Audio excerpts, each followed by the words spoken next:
ሀገራዊ ለውጡ ኢትዮጵያን ከመበታተን አደጋ ታድጓል ሲሉ የፌዴሬሽን ምክር ቤት አፈጉባኤ አገኘው ተሻገር ገለጹ። የህዝብ ተወካዮች ምክር ቤትና የፌዴሬሽን ምክር ቤት አመራሮችና አባላት የሀገራዊ ለውጡን 7ኛ ዓመት አስመልክቶ የፓናል ውይይት አካሂደዋል።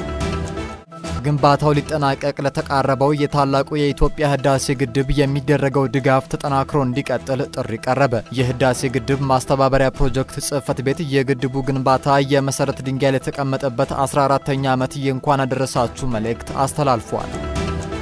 መጋቢት 24 ኢትዮጵያ በፖለቲካ ኢኮኖሚ ማህበራዊና ዲፕሎማሲያዊ መስኮች በታሪኳ ያልተሞከረውን አዲስ መንገድ የጀመረችበት ቀን ነው ሲሉ የመንግስት ኮሚኒኬሽን አገልግሎት ሚኒስትር ዶክተር ለገሰ ቱሉ ገለጹ። የዜጎችን ህይወት ለመለወጥና ሀገራዊ ህልምና ራዕይን ለማሳካት ጉድለቶቻችንን እያረምን በላቀ ትጋትና ቁርጠኝነት ልንረባረብ ይገባል ሲሉም መልእክት አስተላልፈዋል።